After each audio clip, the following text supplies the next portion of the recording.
Ya, kembali bersama Breaking News. Selamat datang Presiden baru. Dan kita masih sambil menunggu KPU. Tampaknya memang masih bersiap-siap di sana. Saya tidak tahu apakah pasangan presiden, calon presiden dan calon wakil presiden Jokowi JK akan hadir atau Prabowo Hatta juga akan hadir karena ini diundang. Kalau yang bisa dipastikan, pasti pasangan Prabowo Hatta tidak, karena sudah memutuskan untuk tidak mengikuti. Iya, memutuskan hubungan. Pak Hattanya datang kan kita nggak. Oh, luar biasa kalau Pak Hatta. Ya. Tapi kecil lah. Tapi kalau yang saya ketahui tadi, berita terakhir dari Pak Jokowi dan JK, kedua beliau itu kumpul di Masjid Sunda Kelapa. Oke, ya. Di mana pidato Pelabuhan Sunda Kelapa. Pelabuhan Sunda Kelapa. Karena SNG kita sudah di sana lagi. Iya, Pelabuhan Sunda Kelapa.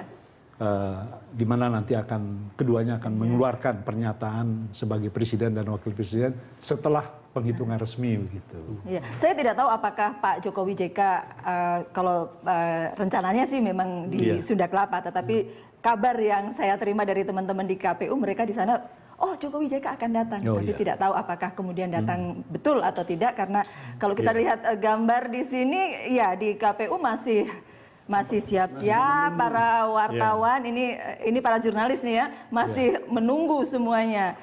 Tapi kan di sini, di KPU, ini formalitas pengumuman. Sebetulnya angkanya segala macam. Angkanya sudah ada. Kalau Jokowi JK ke KPU juga sekarang lagi mudah nih, lagi tidak macet. Jadi ada beredar tadi itu di Twitter yang mengatakan hanya butuh pidato Pak Prabowo untuk membuat Jakarta lengang. Iya Bang, betul. Tetapi pengawalan sudah ganti belum ya? Masih polisi ya? Belum ya? Masih pengawalan calon. Saya pikir pengawalan sudah ganti, jadi makin cepat dari Sunda Kelapa ke KPU. Tapi bagaimanapun kita tunggu apa yang terjadi di KPU, pengumuman dari hasil resmi rekapitulasi nasional untuk pemilihan presiden.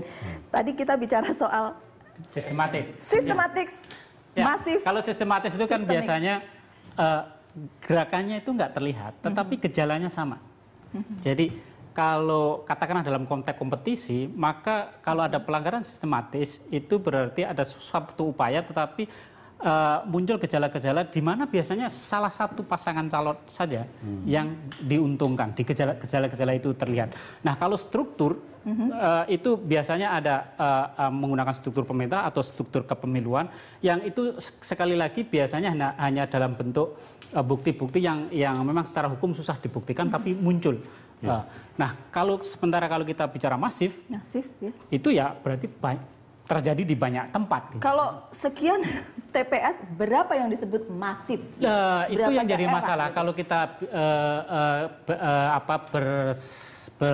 bersandar pada keputusan Mahkamah Konstitusi, karena konsep masif, sistem masif, terstruktur dan masif ini kan sebetulnya dari Mahkamah Konstitusi. Itu kalau bicara masif ya lebih banyak TPS yang bermasalah daripada yang tidak bermasalah dan itu tidak terjadi. Saya ketemu yang seperti itu di Sumatera Barat. Justru sebaliknya, yang melakukan secara terstruktur, sistematis, masif itu adalah pasangan nomor 1. Di mana gubernur itu ketua tim sukses. Bupati-bupati ya dari 19 itu kepala daerah. Terstruktur gitu Mas ya? Sangat terstruktur.